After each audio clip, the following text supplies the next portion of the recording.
Então, pessoal, eu e Joventina, né, nós estamos apresentando aqui para a disciplina de arquivos, fontes e análise documental, né, com o professor José Matheus e a professora Marluce, né. Nós ficamos com a Biblioteca Nacional, né, que tem um acervo gigantesco, né, um acervo físico de mais de 9 milhões de itens, né, de documentos. Para nós iniciarmos, eu queria fazer um breve histórico, né, dessa biblioteca, né. A Biblioteca Nacional, ela tem mais de 200 anos, né, ela se localiza no Rio de Janeiro. Essa biblioteca, ela foi trazida, né, por causa das perseguições que estavam ocorrendo na Europa, né, com a expulsão de Napoleão, né, da coroa portuguesa, dos territórios de Portugal, nessa vinda de Dom João VI, com toda a sua família real, né, e parte da nobreza, ele traz, né, nessas viagens, a sua biblioteca real, né, que fazia parte dos tesouros da coroa portuguesa, né. Então, a Biblioteca Nacional, ela começa com o seu maior acervo localizado nessas obras que Dom João VI, né, ele traz nessas viagens, né. A Biblioteca Nacional, no seu espaço físico, ela já passou por vários prédios, né, ela na sua constituição tem mais de 200 anos, e o prédio atual, vai completar, né, tá nas proximidades não, ele já tem 100 anos, né, o espaço físico de hoje, que foi projetado, arquitetado, né. Nós vamos falar propriamente, né, nós fizemos um passeio, uma visita pela nossa Biblioteca Nacional, só que a maneira digital, né. Essa biblioteca, ela foi lançada oficialmente em 2006, né, a chamada BND Digital, e ela integra coleções que vinham sendo digitalizadas nesse contexto de exposições e de projetos temáticos, em parcerias com instituições nacionais e também com instituições internacionais, né. Ela, desde 2006, ela vinha com esse projeto e foi divulgado esse projeto, mas somente a partir de 2008, a entrada da Biblioteca Nacional efetivamente nesse mundo digital e de acesso para os pesquisadores e os demais, né, integrantes do público pudessem ter acesso a essa gama de documentação. Toda essa documentação, né, ela tem parte de financiamento, né, esse projeto, né, dessa digitalização desse acervo, né, documental do país, do Brasil, ela tem o apoio do Ministério da Cultura, do MINC, né, mediante a inclusão de um programa, né, que eles iniciaram, que é o programa Livro Aberto, né, que procura democratizar os documentos que compõem esse acervo que eles chamam acervo da memória nacional, né. Existem diversos canais que a gente pode acessar, né, além do canal, né, da BN Digital, .br.gov, né, todo esse acervo digital, canais como Twitter, Facebook, né, eles também disponibilizam notícias através do e-mail, se você se cadastra, para que você receba notícias atualizadas da BN Digital, da Biblioteca Nacional Digital, né. Todo esse contexto reúne uma coleção digital, né, de mais de 9 milhões. Aqui vocês estão observando a página inicial desse acervo, né. Eu e Joventina, nós constatamos, né, nas nossas conversas pesquisadoras, que é um site extremamente rico do ponto de vista de acesso, né, de acervo nem se fala, fisicamente tem mais de 9 milhões, mas eles têm um processo constante de digitalização. Dá um pouco Dá, Camila? Oi? Se dá para aumentar um pouco aqui o que você está apresentando? Acho que a gente... não, a gente pode deixar. Dá para ver? Dá, tá ótimo. Pronto, tá ótimo. Então, né, aqui nós estamos na página inicial, né, na página principal, né, quando você entra, essa tela, né, nós constatamos, né, para os pesquisadores e para o público em geral que queiram acessar, é um site extremamente didático, né, ele apresenta um canal de busca rápida e também, né, um canal em que você pode acessar, né, fazer uma pesquisa mais refinada, né, procurando por né, por localidade, por data específica, por período histórico, né, por documentação. E, além de tudo, ele possui uma caixinha, né, chamada Minha Seleção, em que, além disso tudo, você pode acessar e guardar nessa Minha Seleção os principais documentos acessados. Então, além de você ter uma busca geral, você ainda pode, né, refinar essa busca, deixando uma via particular das suas pesquisas, né, ali arquivadas. A BN digital, né, inteiramente constituída, né, então, suas 3 vias principais, seus segmentos, é a captura e armazenamento de acervos digitais, tratamento técnico, né, e publicação de acervos digitais, programas e projetos de digitalização. Ela conta com equipe interdisciplinar de bibliotecários, historiadores, arquivistas, digitalizadores, né, que desde 2006 vem, né, digitalizando a todo momento todo esse acervo, né. A gente pode, né, nas pesquisas aqui nós vimos que a Biblioteca Nacional, ela está entre as 10 bibliotecas maiores do mundo, é a maior biblioteca da América Latina, né, tanto em termos físicos quanto em termos digitais, e nós estamos entre as 10 bibliotecas do mundo em questões de acervo. Né? Outra questão extremamente importante, né? Além do acesso, né? Além do site ser muito bem construído, né? Foi muito bem pensado em termos de localização desses documentos, desse acervo no geral, ele é um site também pensado para ter acessibilidade, né? Então, há uma marquinha em todos os campos, né? Que são mãos, né? Essa marquinha que dá acesso a Libras, né? Então, todos os campos que nós clicamos, há a possibilidade, né? Da língua de Libras tá ali, né, localizando, passando, né, eu não tenho habilidade, não sei, né, não sei interpretar a linguagem de Libras, mas, né, no entanto, eu fui clicando para ver se todos os quesitos nos davam esse acesso, e todos os quesitos do site, né, todos os campos, a gente pode ter esse acesso, né, em Libras. É importante também ressaltar, né, essa tarja, né, verde que vocês estão vendo, eu coloquei uma seta amarela aí, né, além da busca rápida, né, além da busca mais refinada, mais específica, há uma atualização constante no site, né, então todas as vezes que você entra, né, ele tem lá essa tarja avisando para que você explora o acervo, ele tem mais de 2 milhões aí, né, de documentos disponíveis, lembrando que, ao todo, são mais de 9 milhões de documentos, mas disponíveis digitalmente, nós temos 2 milhões, e ele vai sendo atualizado constantemente, né. Há né, painéis de destaque aí, né, o destaque da semana, o dossiê de destaque, o documento da semana, eles vão lá toda semana revitalizando, colocando um documento diferente para que o público possa ter conhecimento dos documentos que estão disponíveis, né? Aqui, como eu falei para vocês, né, uma busca mais refinada, né, lá em cima, na setinha Minha Seleção, eu coloquei aqui como exemplo a educação profissional, né, então aparece lá os registros, seja o registro áudio, ou audiovisual, ou documento fotográfico, ou o documento escrito, periódico, né, uma gama de documentações, né.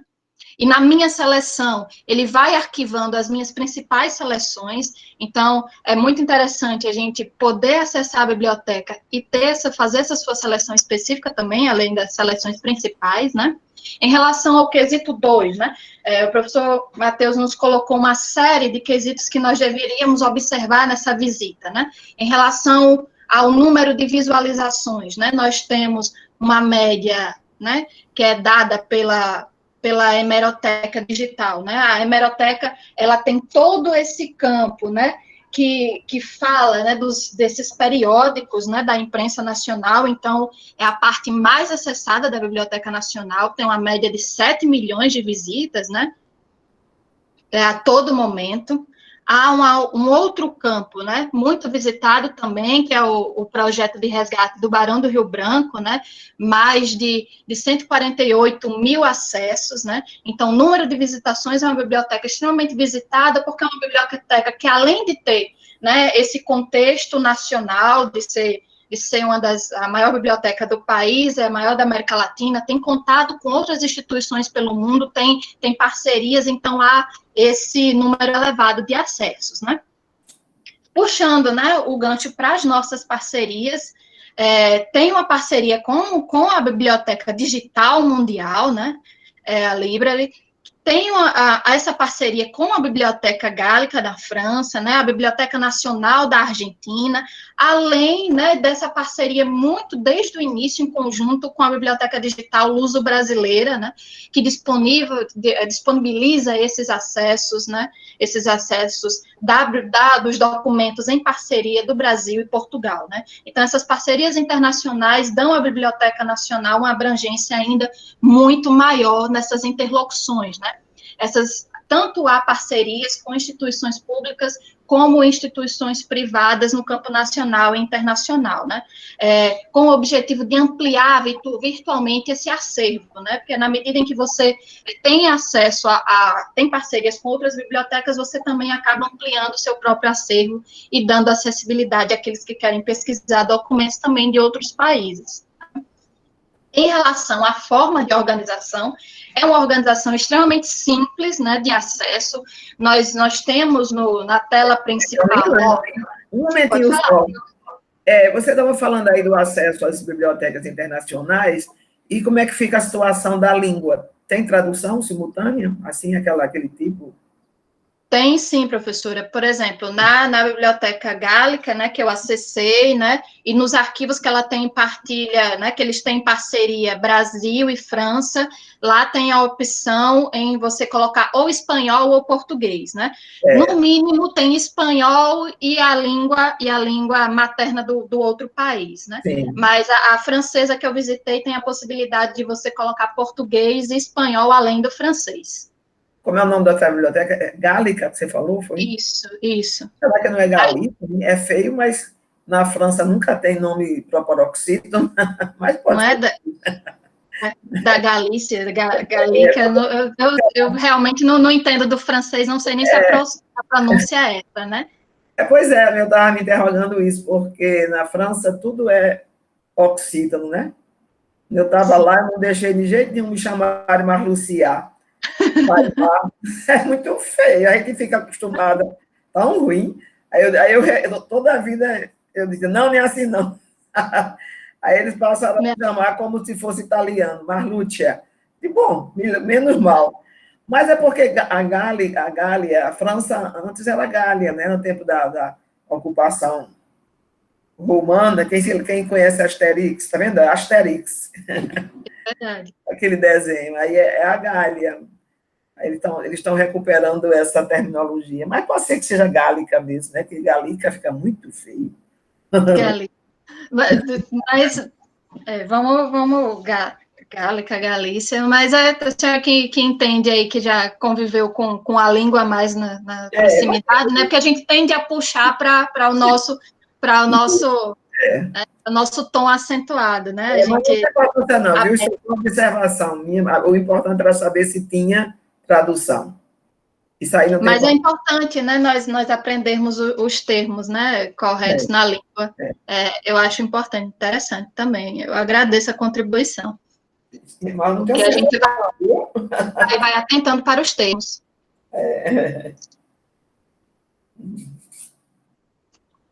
Em relação à forma de organização, né? Aí lá na frente, professor, eu vou até dar um exemplo da biblioteca francesa, dos documentos que eles têm compartilhado. É bom que a gente observa. Uhum. Aí, em relação à forma de organização, nós temos, né? Muito simples de acesso, artigos, dossiês, exposições, o acervo digital geral, a hemeroteca, né? Que particularmente foi um dos lugares que eu mais gostei, porque tem documentos periódicos de boa parte da história da imprensa periódica do Brasil, inclusive muita coisa do Rio Grande do Norte. Para nós que pesquisamos sobre o Rio Grande do Norte, é um prato cheio, né, em termos de documentação já digitalizada, né. Então, todos os campos deles são acessíveis. Uma informação importante é que esses documentos, né, alguns estão todos acessíveis, no entanto, nem todos você pode baixar, então, alguns você tem que ter a técnica, fazer o print, né, para poder utilizar o documento, e alguns você tem disponível para baixar, mas nem todos. Por causa das questões de direitos autorais, né. em relação aos tipos de documentos que foram encontrados na biblioteca, né? Nós temos os artigos, né? Uma série de artigos, né? Desde o século XVI, desde o período da colonização.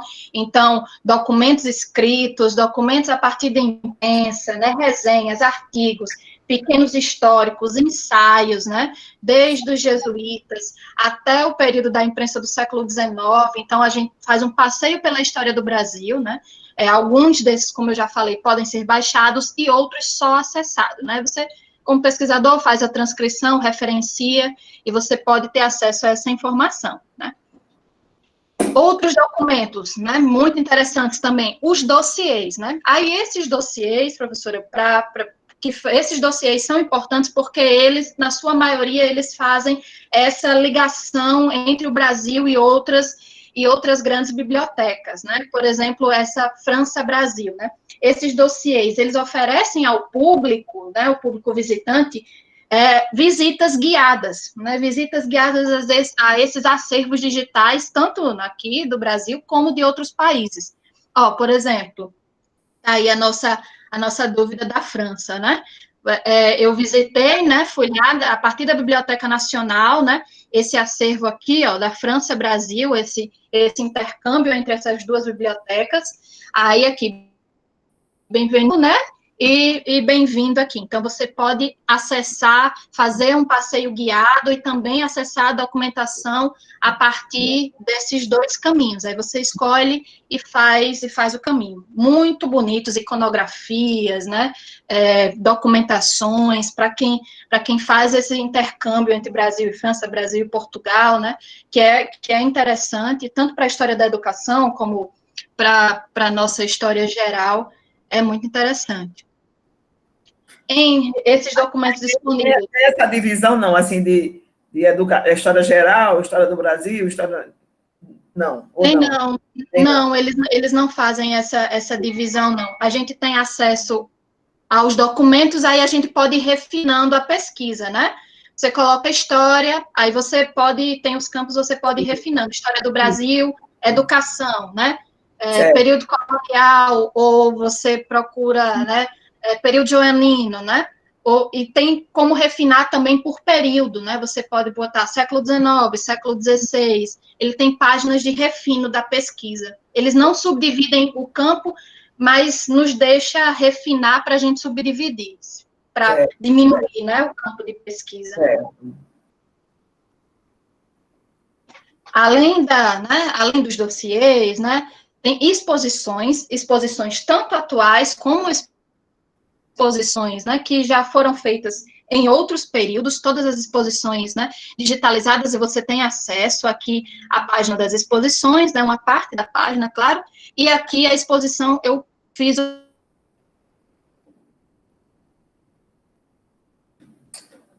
câmerazinha, você aperta e ele abre a imagem inteira. Pelo menos essa exposição aqui não é aberta para download, não. Abri outras também não estava aberta. Não abri todas as exposições, mas as que eu abri só estava acesso à imagem, mas não estava disponível para download, não, mas você pode utilizar como documento, referenciando e fazendo print de acordo com a política da Biblioteca Nacional. Não há problema se você utilizar o documento referenciando. Chegando no último, né, na hemeroteca, né, com todos esses artigos, com todos esses artigos, todos esses periódicos da imprensa, e você pode ir refinando, né, período, local, né, e pesquisando, eles dão alguns exemplos, e você pode colocar, por exemplo, eu pesquisei aqui sobre o Rio Grande do Norte no século XIX, que é o meu objeto de pesquisa, né, no meu objeto de estudo. Então, aqui, ó, Revista do Rio Grande do Norte, RN 1899, né? Revista Rio Grandense, então você pode passear por ela. No campo de pesquisa, você pode colocar a palavra educação, né? Escola de ofícios, e aí ele vai lhe dar nessa revista. Né? Você conhece, Matheus? É do Grêmio Polimático, né? Isso. Não conhecia, não. De onde ela é mesmo? Professora, essa revista, ela foi uma das revistas publicadas no Rio Grande do Norte no século XIX, né? ela tem poucas edições, né? Ela tem poucas edições. Não diz Aí ela fala do Ateneu, por exemplo? Tem a revista do Ateneu, tem a revista, tem a República, tem a revista do Comércio, né? Eu coloquei essa porque essa foi que me chamou a atenção, porque eu não conhecia. Mas tem o periódico da República, tem o periódico A Ordem, tem os outros periódicos, tem vários periódicos de Rio Grande do Norte, pelo menos 5 disponíveis. Então, quem é o responsável por essa revista? Você não conseguiu localizar? Professora, não é que eu não consegui localizar, mas como a apresentação era sobre a Biblioteca Nacional, eu não atentei. Ah, certo, desculpa, eu estou lhe interrompendo. Não, pode interromper, eu gosto de apresentação assim, porque assim, pelo menos eu me sinto que alguém está me entendendo e a gente está dialogando. Mas eu posso dar uma olhada mais refinada e falo para a senhora, mas eu não me aprofundei, né, para ver. É porque eu achei muito interessante, porque eu nunca nem ouvi falar nessa daí. Essa daqui é a segunda edição, mas tem lá, viu? Tem lá bem explicado, o período, né, a edição, tem as referências todas, Camila, tem toda a referência. Ano 1889, edição número 2. Isso. Ano 1889, edição número 2. Mas eu posso procurar para a senhora, tem mais informações lá. A edição, tem a pasta dela, então tem informações mais refinadas do que essas que eu apresentei aqui.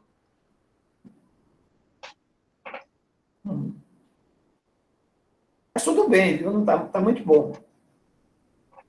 Então, a partir de agora, né, Joventina, ela vai continuar na nossa apresentação, né, a partir do ponto 6, né, dessas formas de consulta ao acervo. Camila, antes de você passar para a Joventina, você acha que eu... Só um momentinho. Será que eu encontraria aí como é que é, né? Resolução, regimento, eu acho o nome das missões dos jesuítas no Brasil? Sim. Tem documentos documentos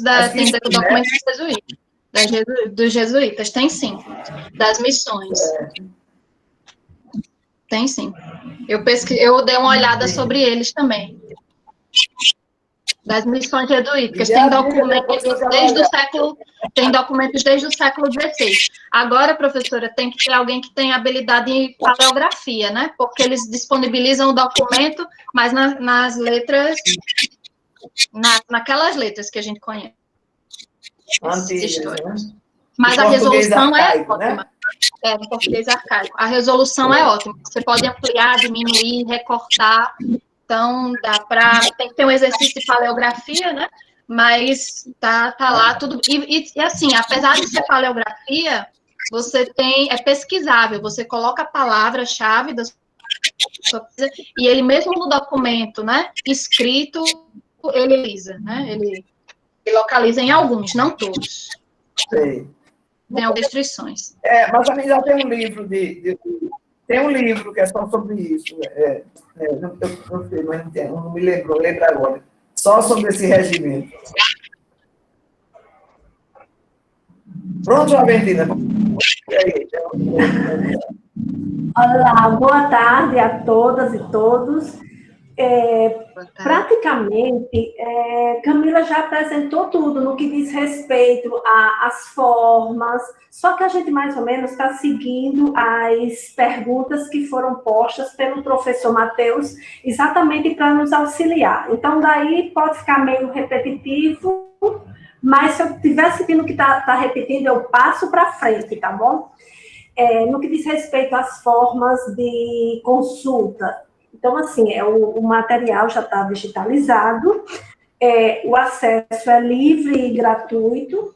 Uma coisa que é solicitada é que deve ser sempre referenciado, né? Isso que todos nós já sabemos, mas é dito documentalmente que utilizou, tem que ser referenciado.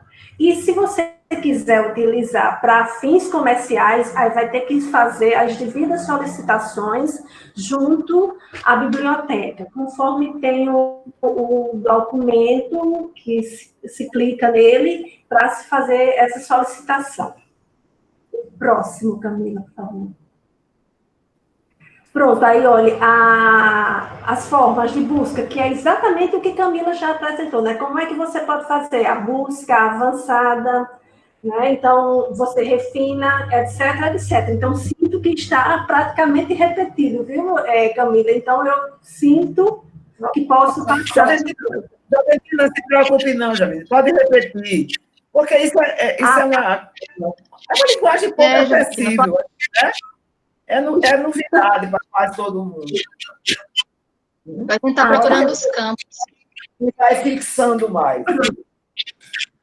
Pronto, pois então, na busca avançada, o que é que temos, né? Então, assim, busque pesquisas periódicos no acervo da hemeroteca. Você pode buscar por periódico, por período, por local, né? Daí você faz a seleção e como também você pode botar a palavra e pesquisa. Próximo. Daí tem a busca geral, né? O que foi visto antes, que é essa busca rápida. Tipo, eu ainda não sei navegar muito bem. Entro aqui nesta busca rápida e vou vendo o que é que vai aparecendo. E também depois tem essa busca refinada, né? Que aí você faz, em que você coloca o conteúdo, ou a palavra, ou o ano que você queira pesquisar. E o interessante dessa biblioteca é exatamente essa facilidade que ela nos propicia de fazermos eu vou chamar passeio virtual.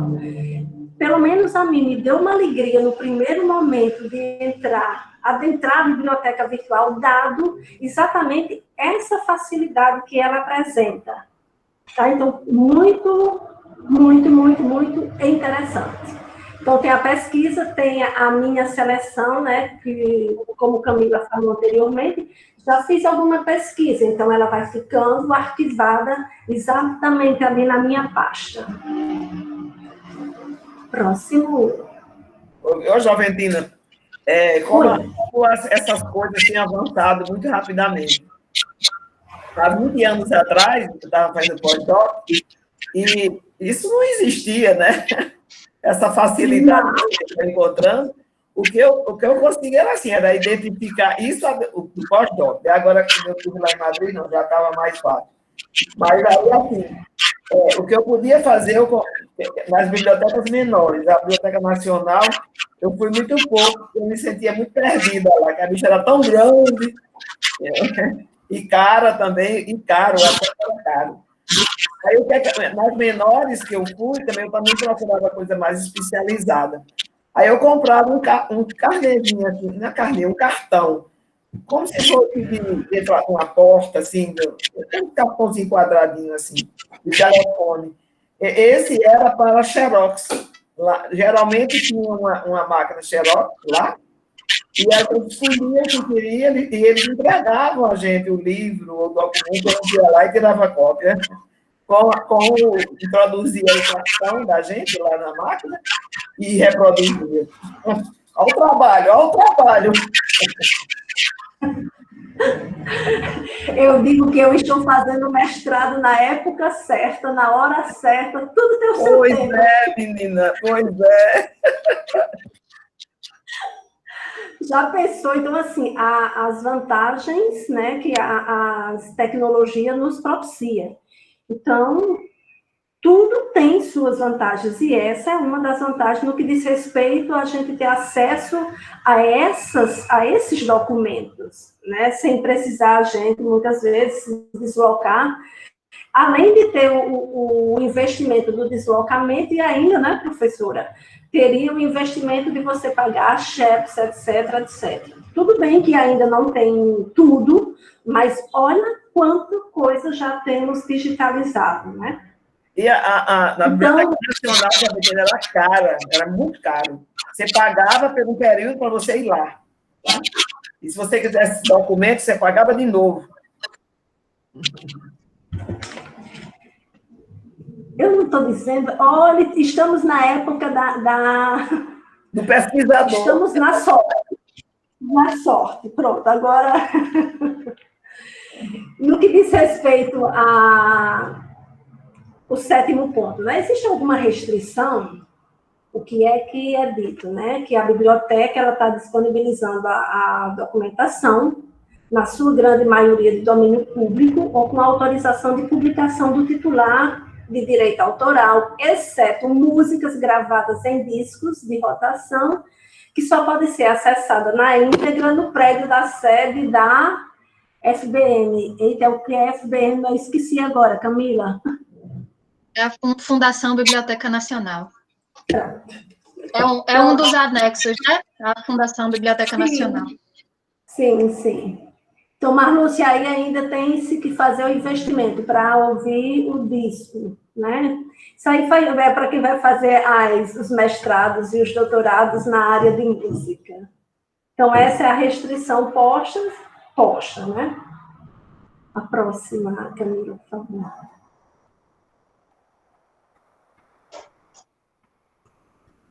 O próximo é se nós recomendamos, né, o repositório e para quais as áreas.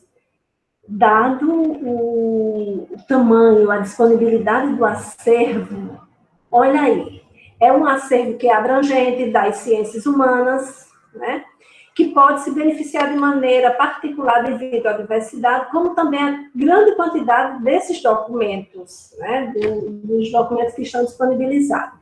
No entanto, a pesquisa em diversas áreas, a gente pode fazer pesquisa em diversas áreas, por exemplo, das ciências naturais e também temas ligados a tecnologias e ciência da informação. Que aí eu acho que nesse ciência da informação, também pegando a parte em que eles usam da digitalização dessa documentação como um todo, que é uma coisa extremamente rica fazer isso. E eu fiquei a pensar o seguinte, gente, é uma área de profissional para o futuro, para grandes estudos, e que ainda vai se precisar de muitos profissionais para atuar nessa área da tecnologia de um âmbito amplo, né?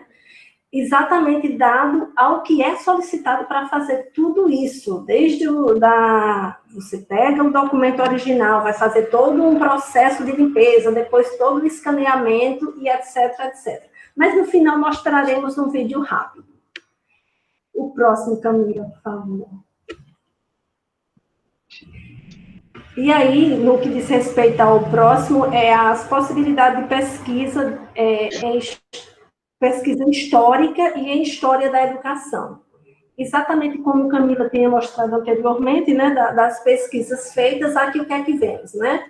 Fizemos esse recorte e vemos artigos, dossiês, exposições, etc. Quando você procura por educação, o que é que nós encontramos hoje? 185 registros que estão em 19 páginas, né? Então, assim, a gente vai ter que ter o cuidado de ver o que é que estamos procurando, porque 19 páginas tem esses registros e são 185, então temos bastante coisas, bastante informações. E no que diz respeito a uma busca aqui refinada de história da educação, o que nós encontramos? 25 registros, e esses 25 registros estão distribuídos em 3 páginas. Né? Então, assim, já temos também essa riqueza de fazermos essa pesquisa histórica e história da educação.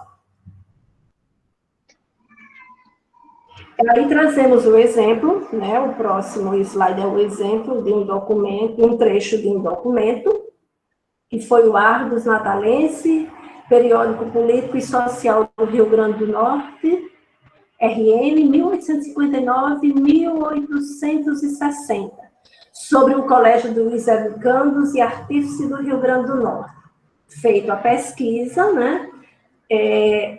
A imagem foi selecionada, porque esse não está disponível para impressão. É para impressão, Camila, tá?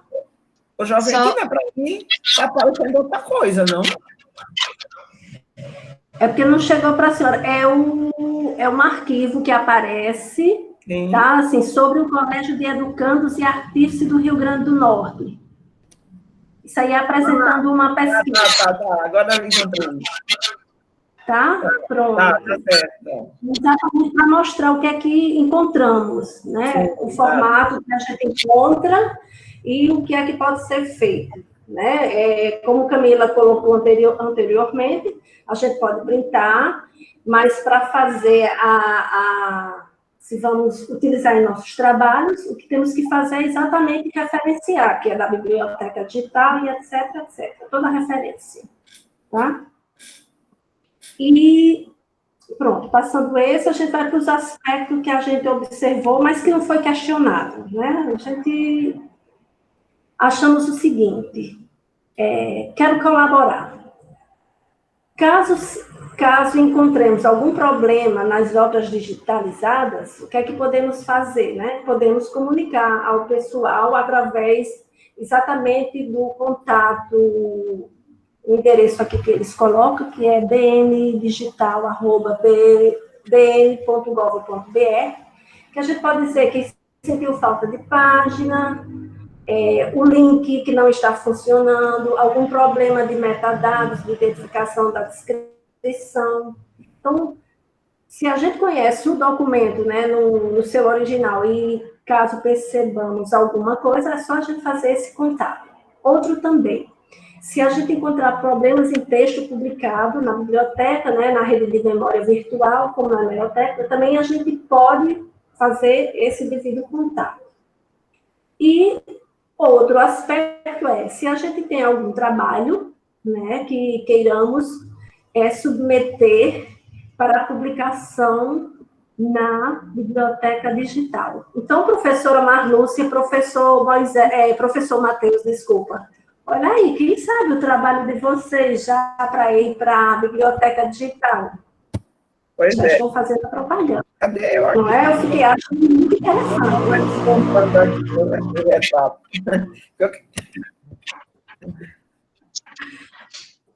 Aí, assim, se fosse... Eu e meus causos. Um dia desse já faz alguns anos atrás, chegou uma colega que tinha ido procurar minha dissertação de mestrado e tinha encontrado, faltando exatamente um capítulo todinho, uma pessoa cortou com estilete, assim, bem no Meu canto. Deus. A dissertação estava toda, mas faltava exatamente um capítulo. Aí agora, assim, talvez naquela época, não sei se isso faz o quê, 10 anos, sei lá, o tempo passa tão rápido que a gente se perde. Quantos anos faz isso? Eu tenho ela aqui que a pessoa me deu, porque eu acho que estava mutilada. Agora eu tinha completa, sabe? Eu tinha completa, mas eu fiquei com ela aqui em casa, porque essa estava assim, a encadernação, aquela francesa, né? Que chama francesa, né? Francesa. Aquela que é igual a um livro. A lombada é igual a um livro, não é a espiral. Que a gente tinha que deixar um assim para a biblioteca, né? Aqui. Mas aí, você quer dizer... Eu ainda deixei, professora, no mestrado, a encadernação francesa. Ainda tive que deixar ainda. Foi, né? Lá na UFRI. Hoje não mais. Eles estavam abolindo. No outro ano, eles aboliram. Porque não tem mais espaço. Se a gente quiser fazer uma doação agora, a biblioteca não aceita mais. Eu acho só se for livro muito raro, porque eles não aceitam. A gente recebeu um acervo de Julieta Calazans, que foi uma professora daqui que iniciou os sindicatos rurais no Rio Grande do Norte. E por causa da ditadura de 64, ela fugiu, exilou-se na Bélgica. E depois voltou e era professora da, acho que era do UFRJ, ou era da Federal Fluminense, uma coisa assim. E aposentou-se por lá. E depois ficou com Alzheimer, a família trouxe, que ela morava lá sozinha. Muita amiga de Frigoto, muita amiga também de Fávero, Osmar Fávero. Eu fui com Osmar Fávero na casa dela, o Osmar queria vê-la, mas ela já com Alzheimer, ela não me reconheceu. Ela reconheceu Osmar, mas a mim não. E o acervo dela, que foi a família doou todinha para a universidade, ficou assim, quem quer, porque ninguém queria. Aí terminamos, a gente colocou uma parte lá no acervo lá nosso, lá do Centro de Educação, e até eu me aposentar, a gente estava com uma briga para deixar o acervo todo numa prateleira só, que o menino que tomava conta lá da biblioteca sensorial não queria dispersar entre os demais. Aí a gente achou que não era possível. Aí eu falei com o Jefferson, o diretor do centro, e ele disse que sim, ia fazer isso. Botaram uma placa e botava tudo que era dela. Mas também, assim, a parte mais sobre o rural, a gente ia doar para a serviço social. Ainda entrei em contato com o pessoal de lá para fazer uma segunda biblioteca dela lá. Eram várias caixas de livro. Aí eu já fico pensando nos meus. O que é que eu vou fazer? Eu tenho um raro aqui em casa que eu tenho certeza que eles querem. Eu quero. Eu faço como Denise, professora de História, Denise Monteiro. Ela doou para o IF de... aquele que Márcio era o coordenador lá. Aqui, em direção a João Pessoa, né? Canguaretama. Canguaretama. Ela doou a biblioteca dela. Quer dizer, ficou com um pouquinho só, sabe? Uhum. Pois é. Mas essa questão da mutilação de documentos é muito séria, viu, nos arquivos. Quando a gente pesquisava lá nos jornais, no Instituto Histórico, vez por outra a gente via. Eu acho que aquilo ali era arrancado com estilete ou com gilete, né? Era uma coisa assim mesmo. A pessoa tirava. É um crime. Né? Um crime você tirar só aquela parte da manchete e ficava o buraco na página. É mesmo, Matheus? Isso mesmo. Horrível, horrível, horrível. As meninas já terminaram? Professor, tem um videozinho de 1 minuto, mas dependendo do tempo, a gente já finalizou já. É só um videozinho explicativo Pode passar? Pode. Os tempos. É 1 minuto e 40. 1 minuto e 40 segundos. Ele fala um pouquinho sobre a conservação desses acervos, como a Biblioteca Nacional ela faz. E é importante também, né, que a gente viu lá na Biblioteca Nacional, é porque além dela ser uma instituição de guarda, ela também é uma instituição de referência de como as outras bibliotecas pelo país, e até uma referência mundial de como conserva, e tem uma série de catálogos que a Biblioteca Nacional disponibiliza para os, né? Pronto, agora fugiu o nome do profissional, né? Para o arquivista, né? Para o profissional que trabalha com acervos, ter um catálogo, né? Ter um documento de como se guiar na conservação desses acervos. Então, eles disponibilizam gratuitamente, você pode fazer o download desses livros de conservação. Então, eu achei muito interessante, né? Para os profissionais dessa área, eu trabalhei também já em laboratório, só que de arqueologia, né? Mas ter aquele... E às vezes era caro a gente comprar aqueles catálogos de conservação, né? Como é que se fazia a asepsia. E o site da Biblioteca Nacional, ele disponibiliza esse acervo de como ela faz o trabalho e como ela também dita as normas de como pode ser feito, né? Da melhor forma. Então, vou passar aqui rapidinho. É muito importante, viu, Camila, estar disponível, porque a gente que é historiador e vai para dentro dos arquivos, a gente, às vezes, não, a maioria, aqui água, só, gente. Tem que organizar o arquivo, né? Tem arquivo que está numa situação que a gente tem que conhecer mesmo essas técnicas de restauração do arquivo, para a gente depois começar a pesquisa. Verdade, professor, porque senão quando a gente vai pesquisar, a gente destrói, né, o acervo, né? Isso Passa mesmo. a página com maneira errada, leva a água para dentro do laboratório, né, do arquivo, né, mexe de maneira errada, então você em vez de você estar produzindo conhecimento, você está destruindo conhecimento, né? Uhum. Deixa eu compartilhar aqui para vocês, rapidinho, para não se alongar aqui demais.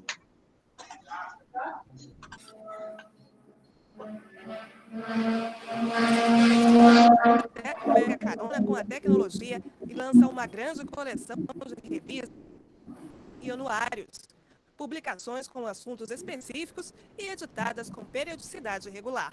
Ler um jornal do início do século XIX passou a ser um passeio pelo tempo que pode começar em segundos. A Biblioteca Nacional tem o maior acervo de periódicos do Brasil. Antes, para consultá-lo, era preciso vir até aqui. Agora basta um clique. Quase todo o material está disponível na internet. São 600 títulos e 5 milhões de páginas. E até o fim do ano, este número deve dobrar.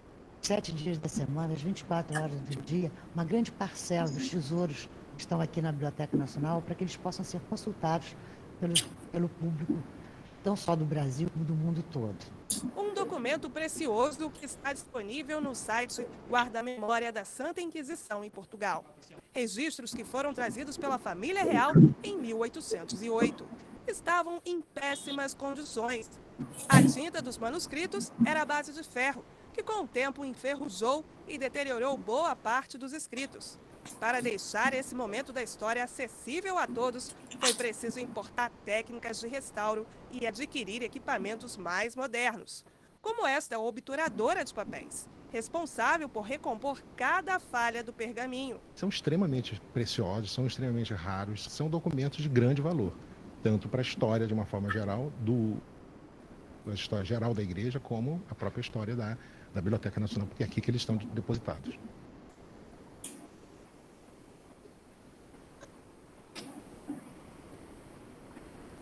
Muito bom. Pronto, rapidinho. Pronto, pessoal, finalizamos já, agradecemos. Pois bem. Agora tem mais pessoas? Matheus? Tem mais uma dupla que vai falar sobre a Fundação Carlos Chagas. Boa tarde, pessoal. A dupla Angel e Hilda. Vamos lá. Mas esse menino era artista. Como? Estão conseguindo me O pai ver, dele era Angel e Max. Boa tarde. Boa tarde. Pessoal, vocês conseguem me ver e me ouvir? Sim, sim. Sim. Eu só estou ouvindo, não estou vendo. Ah, não? Vendo, Angel. É Angel? Inclusive, lembrando. Já estou vendo. Angel. Estou vendo. Estou lembrando do dia da seleção, que ficou marcada essa bicicleta aí. Estou na minha sala aqui, porque hoje eu tive que correr atrás da internet, porque ela não queria me atender, não. Abençoa. Deixa eu só Coisa preparar. incrível, porque estava numa situação bem parecida, aí tive que recorrer ao meu sobrinho aqui para roubar a internet dele. E quando vocês disseram a dupla, os dois com problema de internet, eu fiquei com um coração bem pequenininho.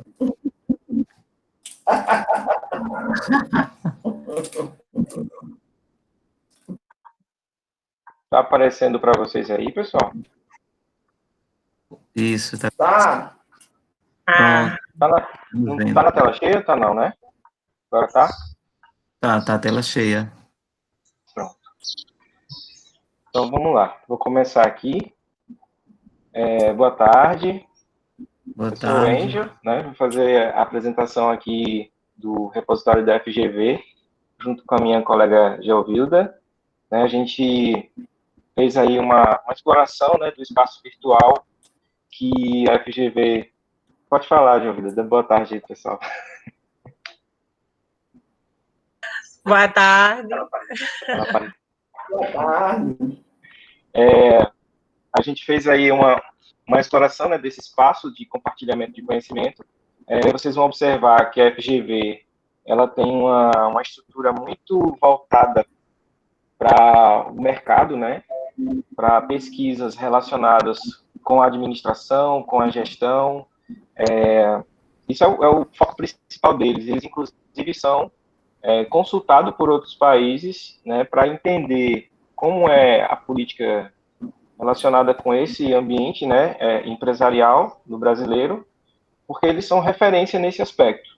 Tá? Eles têm uma série de outros registros, né, de documentos e de produção acadêmica muito relevante, mas esse é o foco principal deles. Né? O professor ia falar?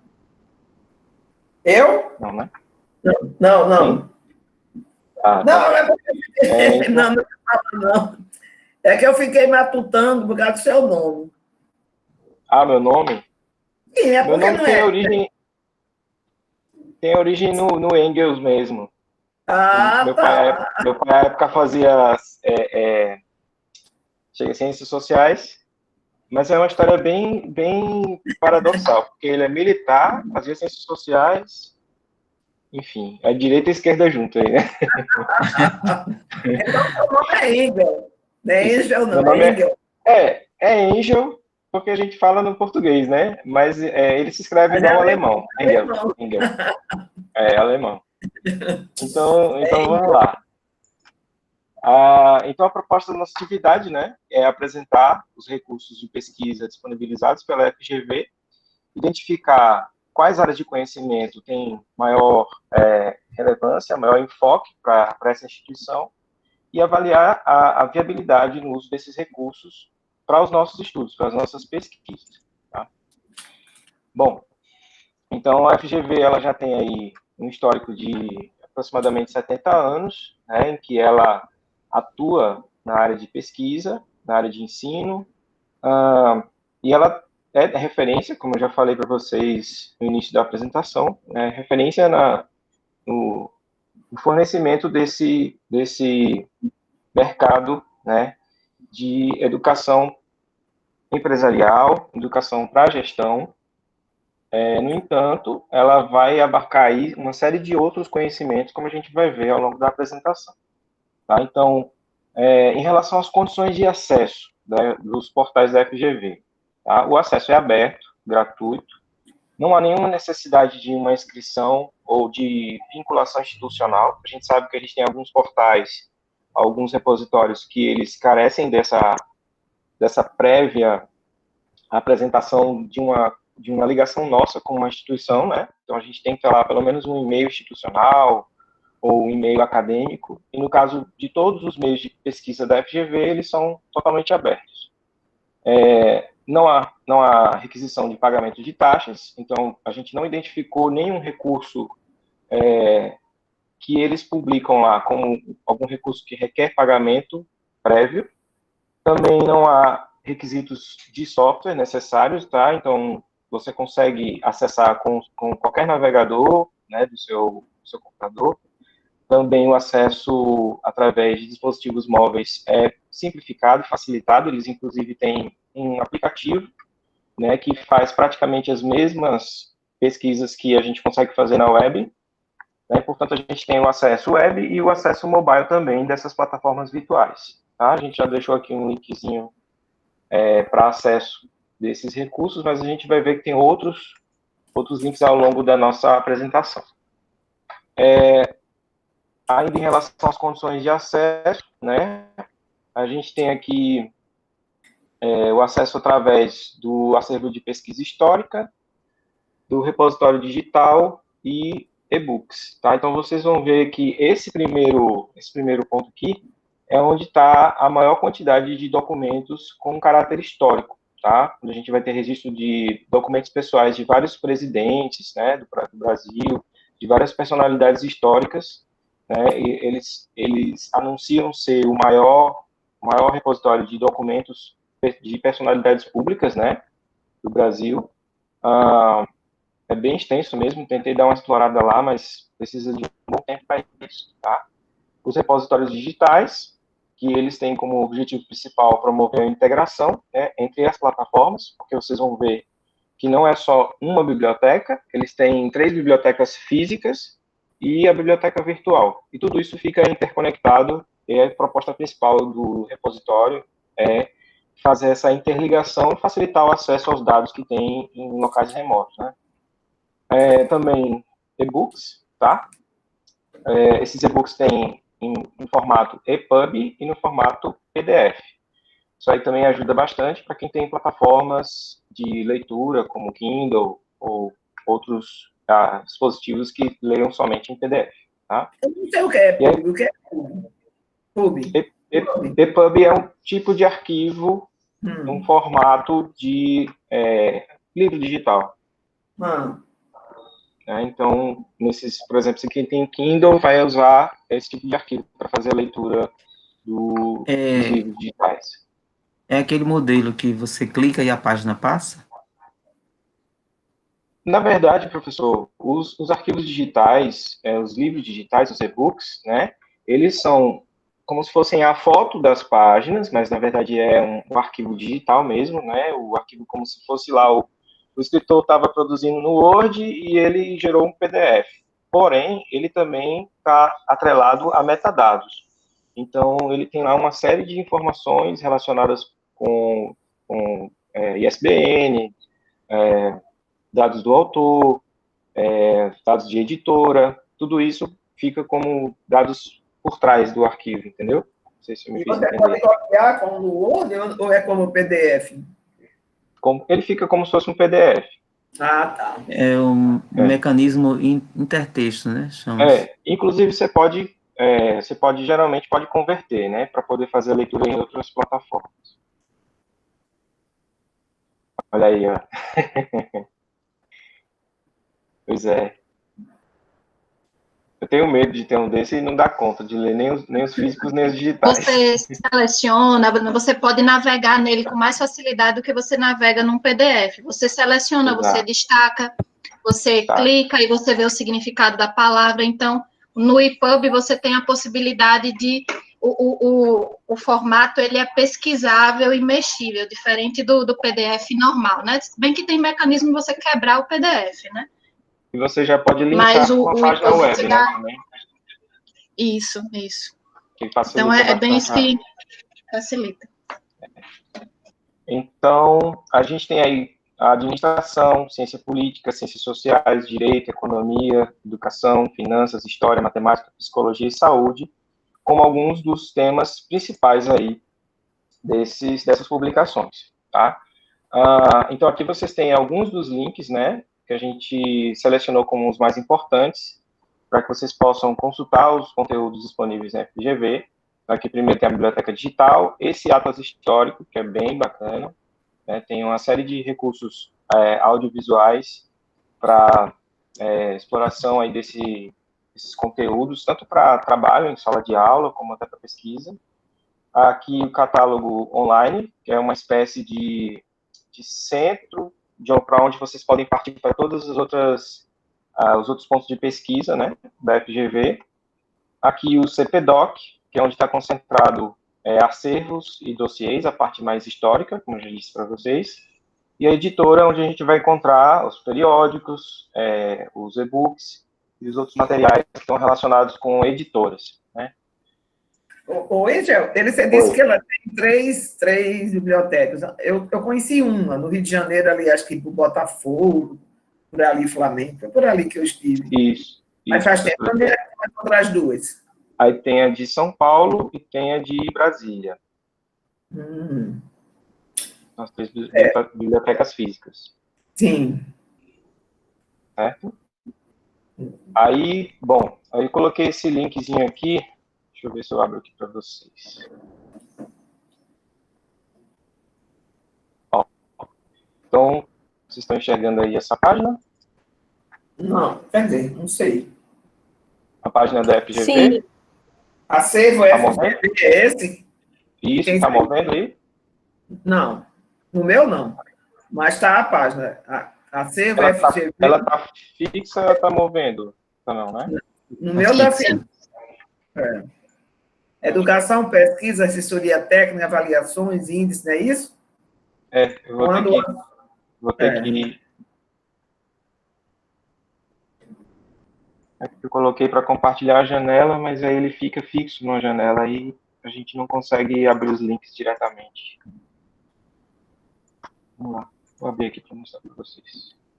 Pronto, agora tá movendo? Está entrando ainda. Pronto, agora tá. Tá?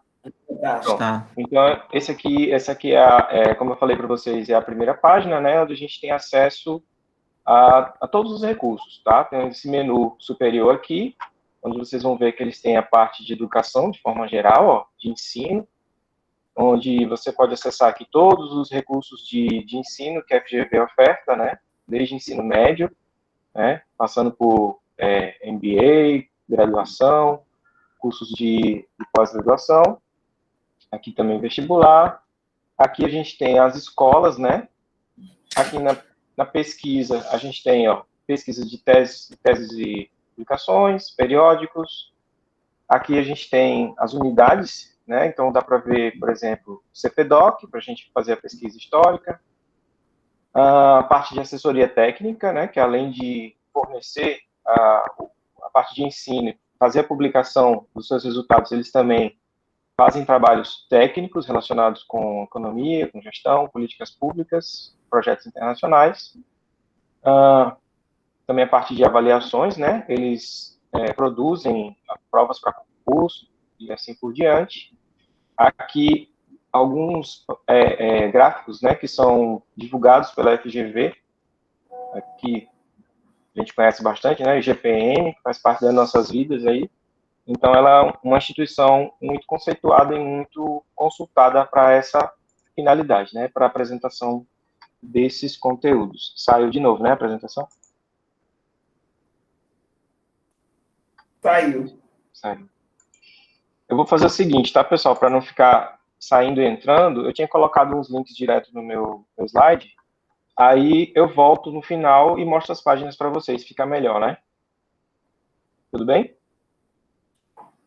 Tudo bem. Pronto. Então, eu já ia abrir aqui logo essa página, que é bem interessante, que é o Atlas Histórico, mas aí vou deixar para o final também, eu volto depois para mostrar para vocês. Quanto às estatísticas, né? Então, a gente tem aqui um acervo com mais de 150 livros pessoais, né? Contabilizando aí 2.100.000 páginas, 1.090 revistas do programa de História Oral, 7.500 verbetes históricos, bibliográficos. Também tem 1.043.000 páginas de documentos textuais, 84.000 fotografias, mais de 91.000 documentos digitais, né, distribuídos entre artigos, teses, dissertações, papers, artigos em periódicos científicos e revistas, entre outros. E mais de 120 títulos sobre diversos temas da área das editoras FGV.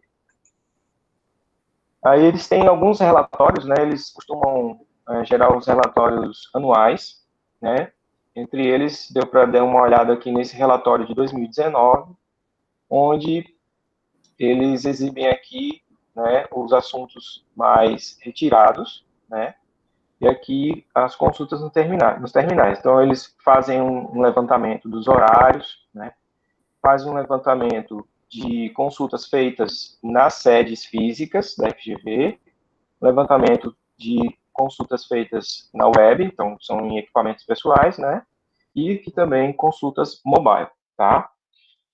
Porém, eles não publicaram aí nenhum gráfico. Na verdade, a gente até achou um material que eles demonstraram através de um vídeo que fala de toda a estrutura de produção acadêmica da FGV, mas certamente essa estatística que eles escolheram foi só para apresentação nesse vídeo, ela não ficou disponível nas páginas da FGV, tá? Então, infelizmente, não deu para trazer para vocês esses dados, tá? Então, 150.000 acessos mensais a esse repositório digital. Entre esses 150.000, aproximadamente 10 a 15% são feitos do exterior, né? Geralmente feitos pela Europa, Estados Unidos e Canadá.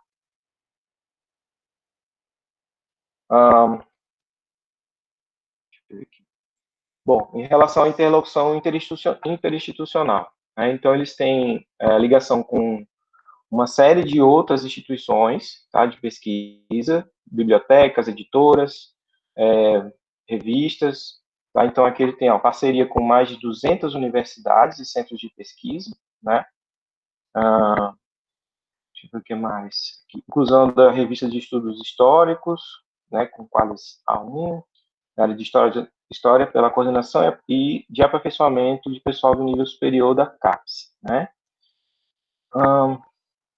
Se quiser complementar com alguma coisa, viu, Giovana? Pode ficar à vontade. Eu vou passando aqui com tudo. Ok. Aí também tem convênio, né, junto com essas instituições, né, estrangeiras. Vocês vão observar principalmente ligadas à área de pesquisa estatística e matemática, tá? Então, como a gente já vem falando aí desde o início, eles têm um foco bastante forte na área de pesquisa estatística e matemática. Tá? Aqui essa página eu vou mostrar para vocês também no final, onde a gente tem aqui essas instituições que fazem esse intercâmbio junto com o FGV, tá? Também tem sistemas de dicionários, né, outros sistemas de busca e pesquisa. Só uma informação, né? Como o André falou, no slide anterior, essas interlocuções se dá porque a FGV, ela não tem, diferente do outro grupo que apresentou, um espaço físico, a FGV, ela não tem, né, esse espaço físico. Ela faz essa ligação, né, com as bibliotecas que ele falou anteriormente. Então, os espaços físicos são nessas bibliotecas que fazem essa interação com o bibliotecário que alimentam a biblioteca digital. Pode passar. No slide lá, pode passar. Pode passar. Pronto. Tanto que nesse slide aqui, a gente construiu, né, esse fluxograma justamente para mostrar mais ou menos como é que está essa estrutura organizacional. Como o Angel falou, né, tem as 3 bibliotecas, que é a do Distrito Federal, Rio de Janeiro e São Paulo, que tem essa conexão, né, com os bibliotecários, com essa biblioteca digital, ou seja, as meninas no grupo anterior têm aqui todo aquele espaço físico de tantos anos, tiveram já outros espaços estruturais físicos, né, já a biblioteca da FGV, né, a biblioteca digital, ela não tem esse espaço físico e ela é constituído, como ele falou anteriormente, dessa coleção de dados, da base de dados e desse repositório.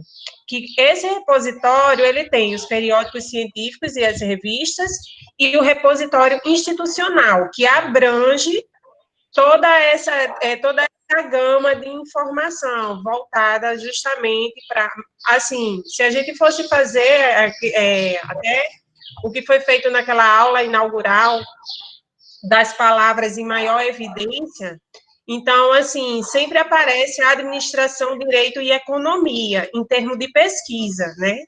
Mas, assim, a gente pode observar já que tem desde o ensino médio, pesquisas voltadas para o público do ensino médio, até a pós-graduação, que ele justamente se destaca a nível nacional, né, a biblioteca se destaca nacionalmente, justamente pelos seus cursos de graduação e pós-graduações, consequentemente, esses acervos desses trabalhos também.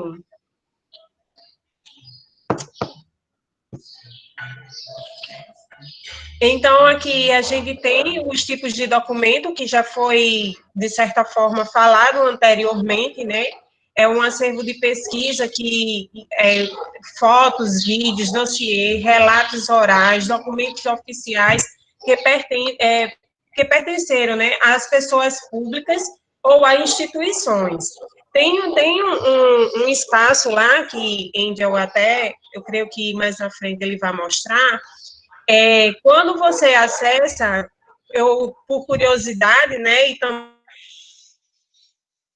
eu lembrei de Max, né, porque tem a opção lá, fui lá na pesquisa e coloquei Anísio Teixeira. Então, tinha informações, inclusive documentos escaneados, ou seja, manuscritos, né? Eles têm esses documentos. Então, quem realmente vai nessa pesquisa histórica tem acesso a esses documentos manuscritos, né? Tem, inclusive, o currículo vitae, né? e os campos de atuação dele, é toda uma estrutura. Foi bem interessante essa pesquisa sobre a questão do Anísio Teixeira, também procurei sobre Vargas. Então, ele também traz essas informações com esses manuscritos históricos, bem parecido com o que as meninas mostraram anteriormente. Aí vem as dissertações, os e-books, os periódicos, né? E o acervo histórico com mais de 2 milhões de documentos manuscritos, que foi como eu falei para vocês, né? Só que a gente, assim, pelo menos o que a gente pesquisou, não tem como se deu essa recuperação ou essa estrutura de conservação, mas tem muita coisa voltada para a questão histórica, impressa, manuscrita e de audiovisuais. As formas de consulta, né? Ângela também, eu acho que a minha fala vai ser meio que a de Joventina, né? Acho, isso. Ângela Joventina disse, Camila já falou muita coisa assim, porque não tem como a gente falar de uma plataforma digital onde não termine não contemplando a fala do colega, né? E isso faz parte dessa apresentação, porque ele já falou que os sites, a plataforma, o app, Camila já mostrou, inclusive, o EPUB, né, e o PDF. Então, assim, faz parte desse portal de acesso e todas as bibliotecas que fazem parte também da FGV com os mesmos tipos de documento. Nesses recursos de pesquisa, aí a gente encontrou, né, o acervo acadêmico integrado, o catálogo online, a base de dados, livros digitais e, inclusive, dicionários digitais, que é bem interessante, que ele falou, né, dos verbetes. Então, esses verbetes também estão atrelados a esse dicionário digital. Quanto à questão da restrição de acesso, foi nossa grande dúvida, não foi, Angel? Assim, a gente foi, olhou, pesquisou, e não encontramos restrições de acesso. Porém, a gente observou que tem duas formas de publicação. Aí eles falaram via dourada e via verde. Aí a gente, e agora? O que é isso? Então, a gente foi tentar se situar sobre o que seria, a gente só tinha noção, mas não tinha certeza, né? O que seria a via dourada e a via verde. Os dois têm acesso aberto. Porém, o via dourada, ela assim, ela é publicada por meio de direitos autorais, né? Mas sem restrições de uso. Já a via verde fica mais a cargo ela é uma autopublicação, né? Do pesquisador, e ele tem as restrições. E quem é que vai determinar essas restrições? São as editoras. Do slogan, de uma marca específica, até mesmo de sua configuração. Então, existe essa diferençazinha, né? Então, a gente até entendeu que a via dourada, ela teria um acesso aberto, livre, e a via verde teria um custo, né? Então, o que a gente entendeu sobre a via dourada e a via verde é essa, mas não para acesso, e sim para publicação.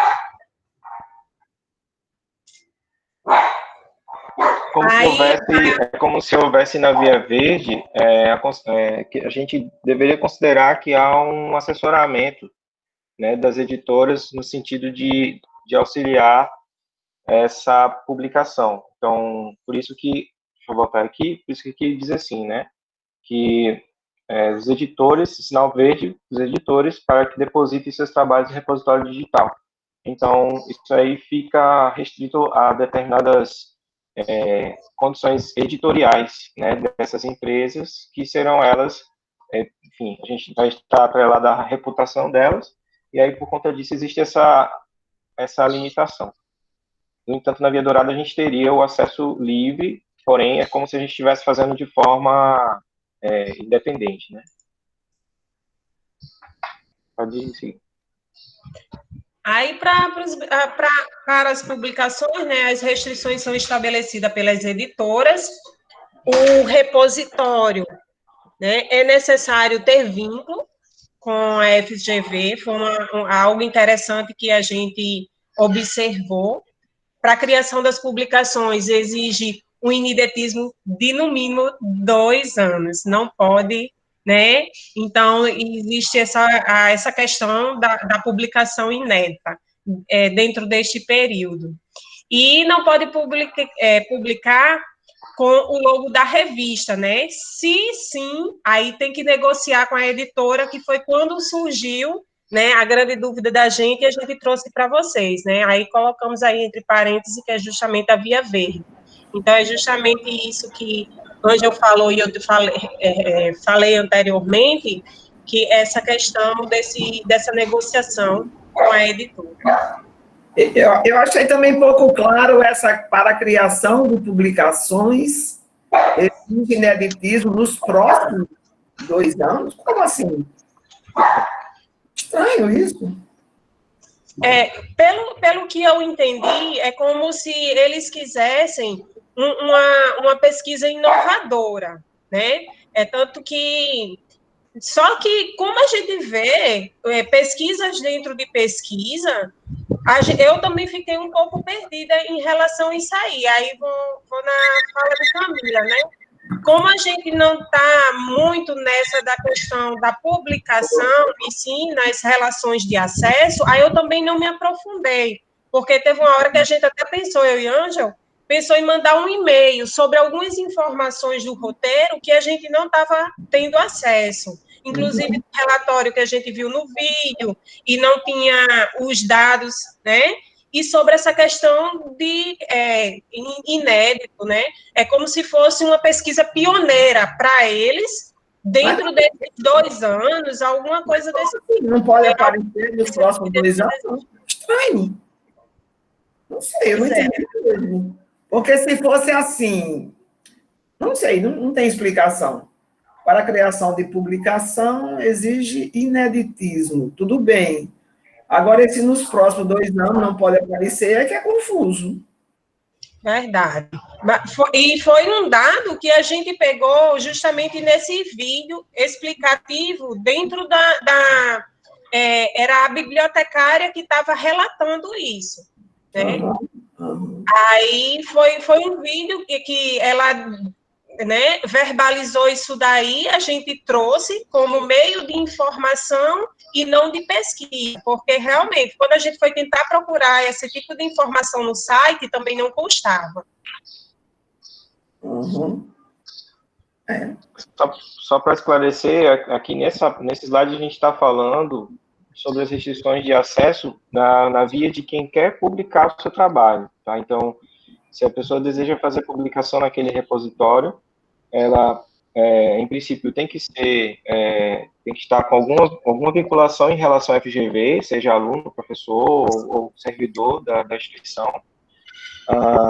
E aí, assim como, obviamente, a gente tem em outras instituições, né? Quando você está atrelado àquela instituição, você tem acesso direto a fazer publicação, tá? E, anteriormente, o acesso totalmente livre é relacionado à pesquisa, né? Então, nesse caso, não tem nenhum tipo de requisito prévio. Isso, é como eu tinha falado, né? Em relação à pesquisa, não tem restrições, e a gente percebeu a restrição em relação à publicação. Aí as recomendações de público são vastas, são enormes, né? Mas as mais em evidências de que mais se destacam, como a Angel já falou e eu já tinha reiterado anteriormente, são a questão da administração, né? Tanto de empresa quanto a pública, ciências políticas, sociais, direito, economia, educação, finanças, história, matemática, psicologia, saúde e tecnologia. Tem uma gama de informações em relação à saúde, à história, direito, à administração. E em relação à educação, tem muita coisa também, voltada para as questões históricas e para todos os níveis, entre aspas, do ensino médio a pesquisa, a graduação e pós. Aí eu só peguei lá em um dos relatórios deles, né, os relatórios anuais, alguns projetos que eles consideraram projetos com destaque, né, e aí vocês vão ver aí que a gente tem três projetos que estão relacionados ou com educação ou com o mercado de trabalho, não é? Aí o termo mundo do trabalho é praticamente inexistente. Então vocês vão ver aí o primeiro título, né? Educação, ciclo de vida e desigualdade de gênero, o mercado de trabalho formal brasileiro, que é desenvolvido pelo Centro de Ciências Políticas e Sociais. O estudo sobre os programas de ensino médio articulados com a educação técnica, Estado de Santa Catarina. Aí, ó, vejam quem está envolvido na pesquisa, né? BID, Fiesc e Senai. Então, tem foco em investigar as necessidades de qualificações específicas da mão de obra que eram demandadas pelos empregadores. Então, também é, mais uma vez, um foco bem distante do que a gente preconiza no nosso programa, né? Competição internacional e efeitos no mercado de trabalho, desenvolvido pela FGV e a FAPESP,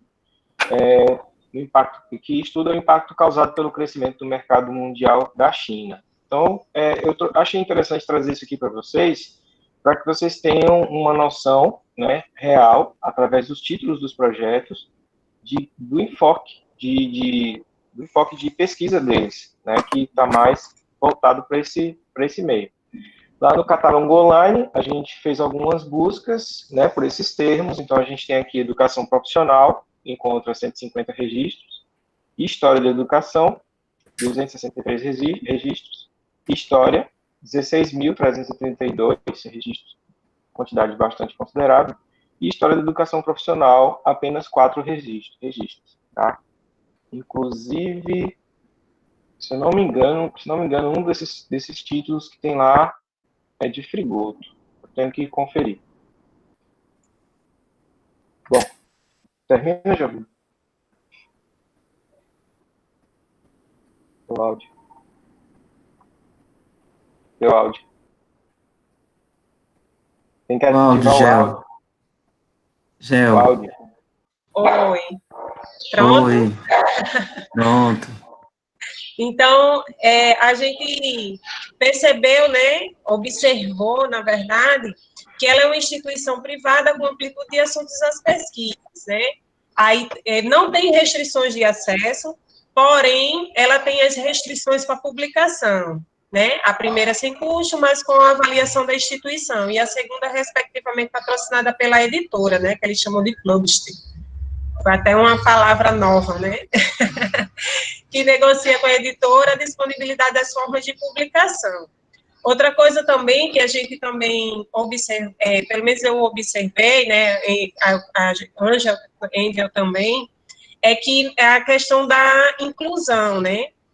Eu não percebi, como, por exemplo, no outro grupo da aula passada, não dessa, trabalhos voltados para deficientes visuais, né? Trabalhos como, acho que foi Camila e Joventina, né? Também falou sobre a questão da Libras. Então, não foi observado essa questão para a inclusão, né? Mas tem, sim, vídeos, né, que podem contemplar esse público em relação, né, ao audiovisual, mas a questão mesmo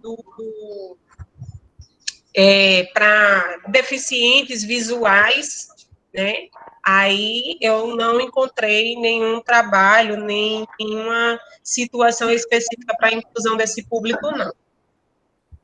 Não encontramos, né? Não. E também a questão da acessibilidade dos próprios sistemas também não é algo que... É uma literatura muito nova, pode ser isso, né?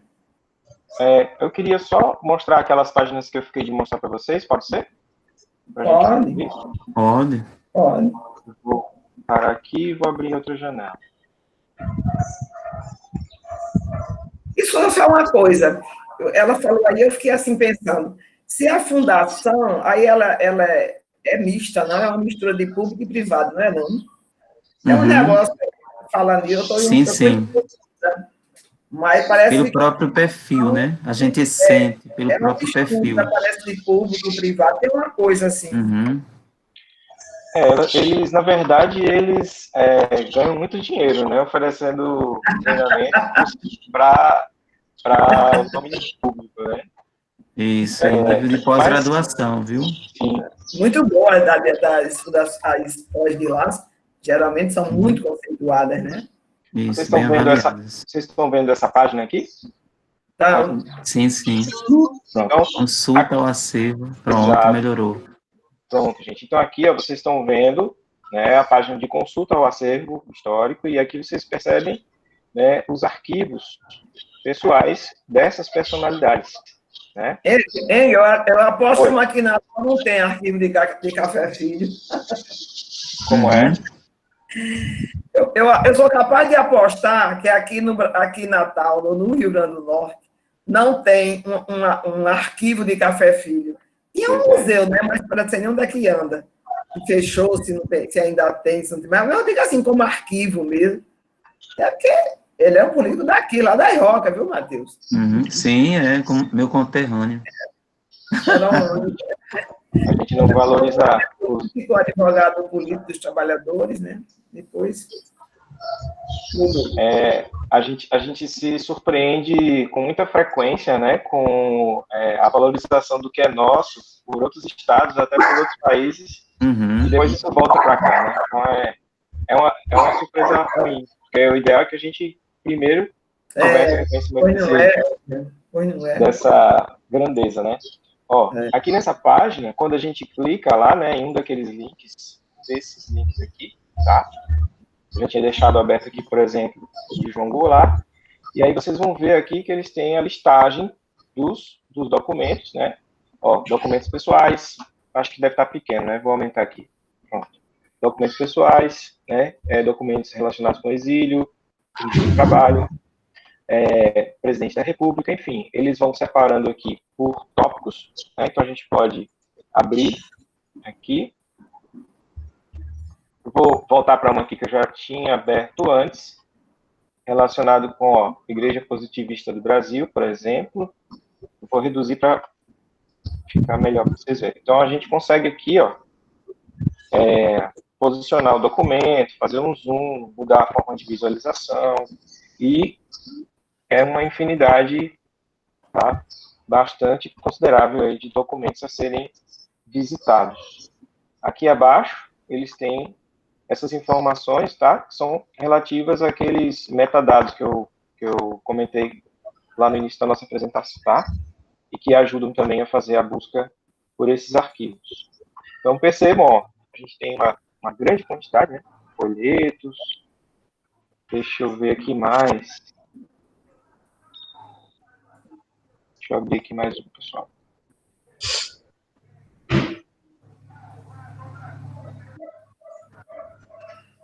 Eu preparei tão bonitinho para mostrar para vocês e o Meet não quer me ajudar, porque ele só faz o que quer, esse danado.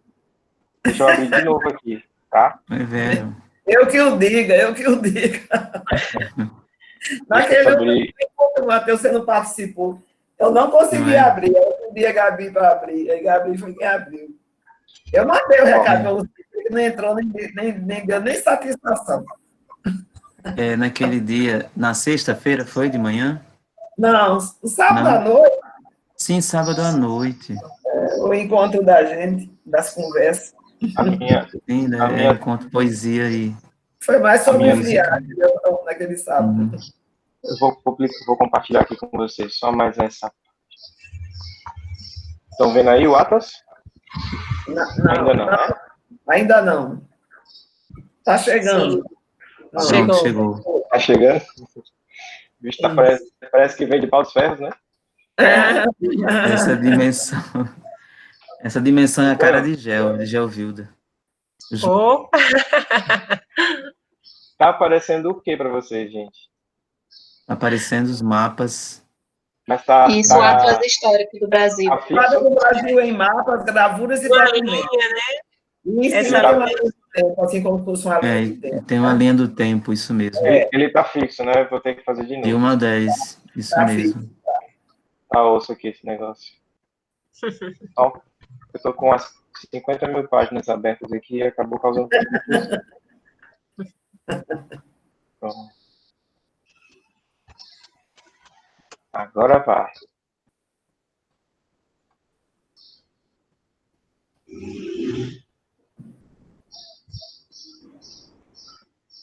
Eu gosto desse canto do passarinho aí, eu acho que na KDG eu vi, já. Esse fundo Atlas é dentro do musical. CPDOC, Índio? Oi? É dentro do CPDOC, esse Atlas? É dentro Não, do... não é. Mas eu deixei nos slides, eu deixei o link que vai direto para ele, tá? Direto para o CPDOC.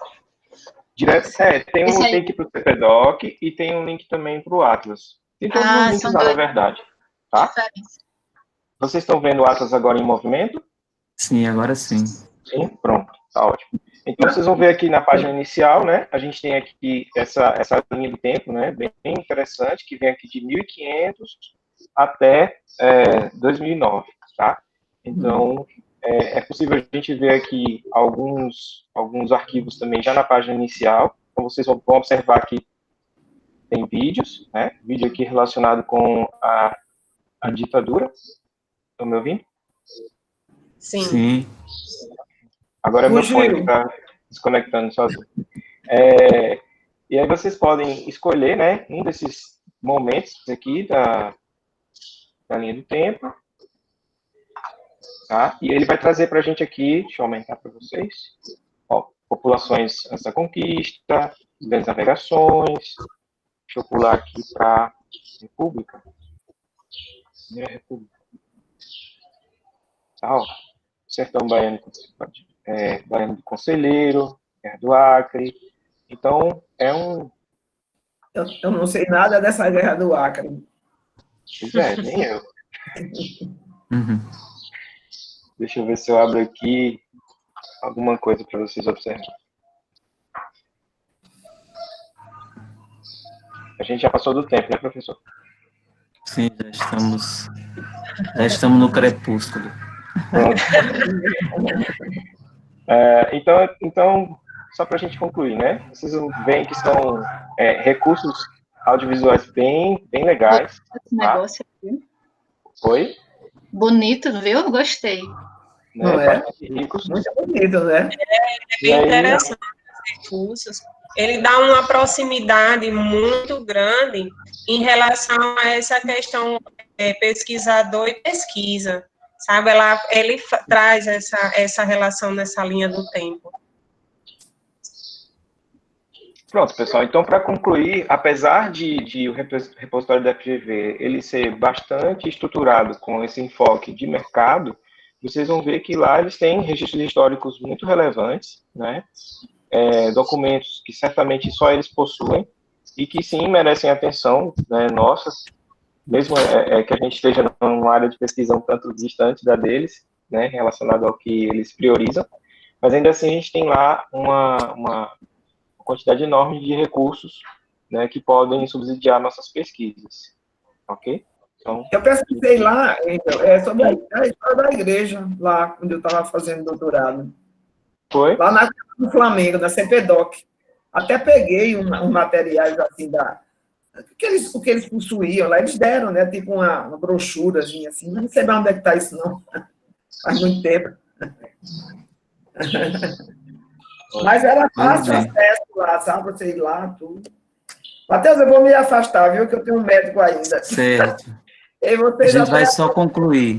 A gente vai só concluir agora. Tá certo. Matheus, eu quero conversar com você, viu? Mais. Tá certo. Eu dou para você. Tchau, gente. Tudo Até bem. Tchau. Gente, esse exercício é muito importante, né? Nós estamos fazendo. Nós precisamos ter esse costume, não é, de entrar nos repositórios e fazer isso que nós estamos fazendo. Acho que a primeira parte de quem quer fazer pesquisa nos repositórios digitais é fazer isso que nós estamos aprendendo a fazer nessa disciplina. Entrar no repositório, fazer essa pesquisa estrutural da lógica de acesso, né, esses critérios de consulta, de restrição. Então, se apropriar do repositório conhecer o acervo, e aí a gente vai realmente ver se dentro desse acervo existe realmente algo que nos interessa, né? É muito importante isso. E se não tiver, a gente já fica conhecendo, né, esse ambiente virtual, esse repositório digital, para fazer indicação para outros pesquisadores, né, que possam estar pesquisando esses temas, esses materiais, não é?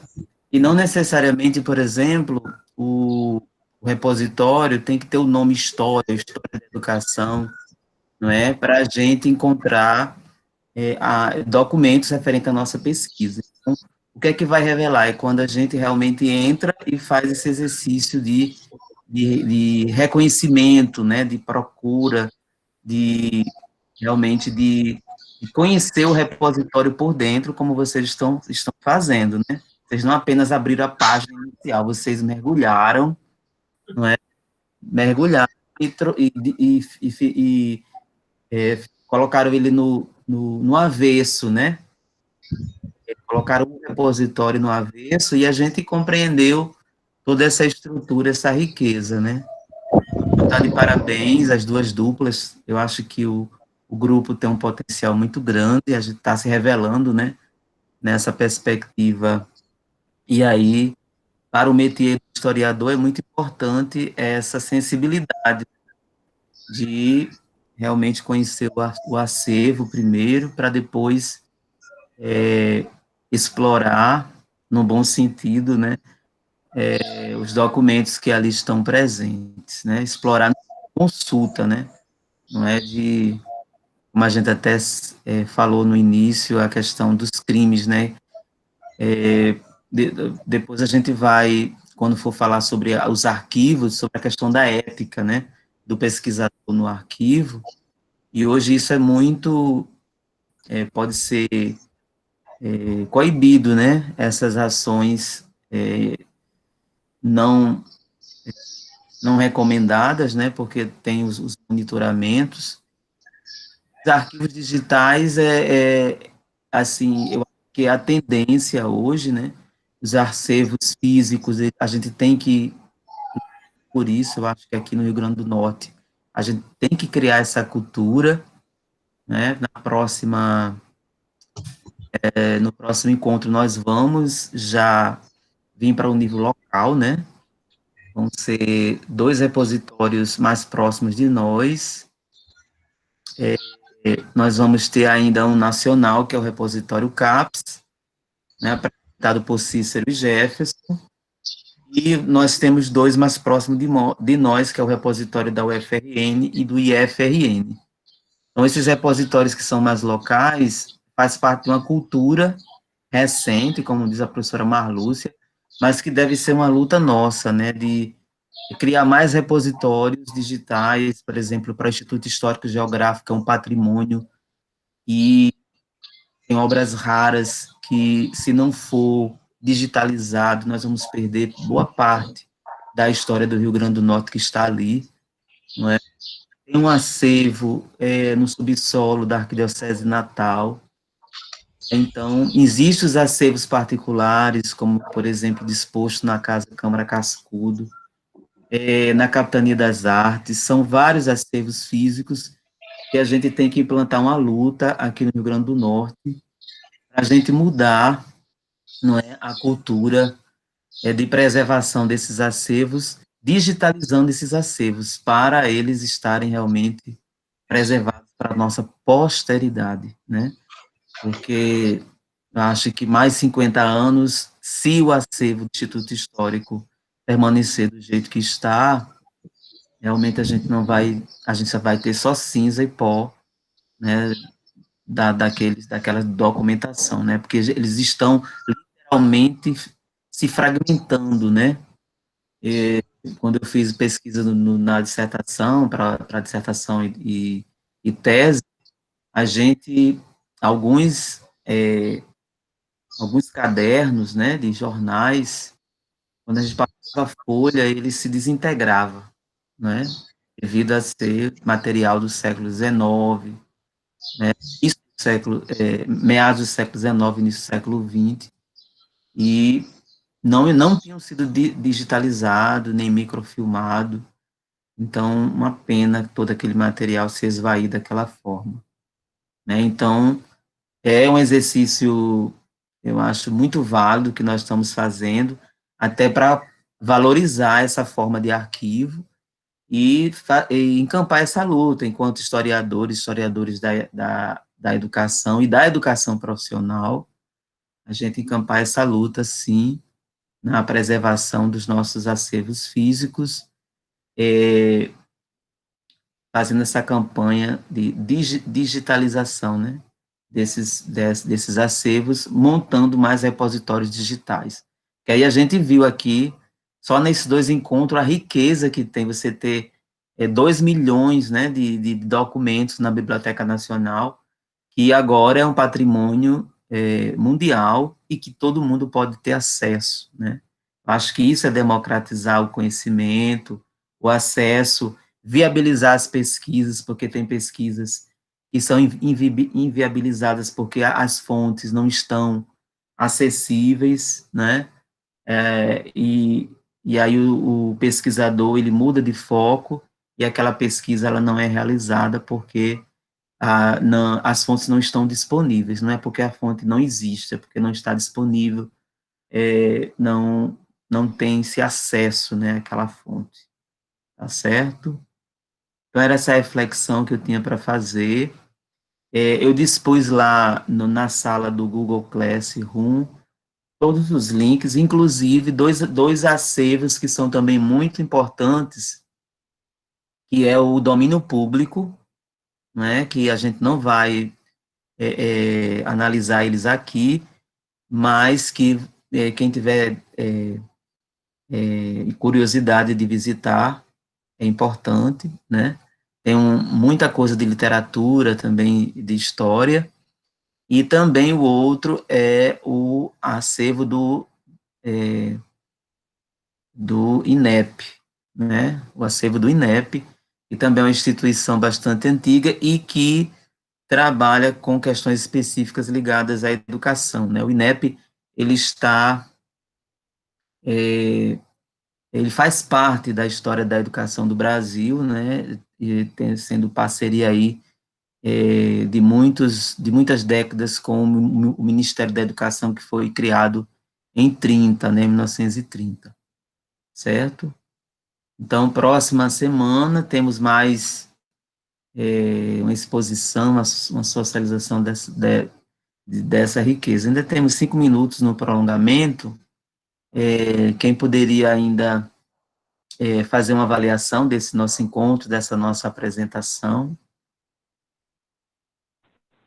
Palavra de avaliação, não falou. Cícero? Pois Sim, bem. quero falar um pouco, professor. Uhum. Eu estou achando muito rica aí, né, a apresentação, apesar de eu ser um profissional da área, eu vejo aí a apresentação do pessoal aí, fazendo avaliação da Biblioteca Nacional, né, e da FGV aí, eu achei brilhante aí, né, porque trouxe bastante informações enriquecedoras, né, para todos, né, e a semana que vem a gente vai estar apresentando aí o periódico CAPES, né, Isso. Portal CAPES, então vai ter bastante informações importantes aí para a gente estar compartilhando também, né, para todos. Isso mesmo. Isso. Vai ser importante a exposição de vocês, Cícero e Jefferson, porque tem muita gente que vai fazer trabalho aí na disciplina de Lenina, né, sobre produção do conhecimento, e um dos repositórios que ela indica para fazer pesquisa é o repositório CAPES, banco de tese e dissertações. Então, vocês já vão aí dar o caminho das pedras, o pessoal fazer o trabalho final da disciplina, ciência e produção do conhecimento, né? Perfeito. A gente Outra tem mais coisa alguém? Sim, Geovida. Não, outra coisa interessante, professor, que eu achei já dos grupos que apresentaram, é a possibilidade de comparação, o que tem em um repositório que não se encontra em outro, né?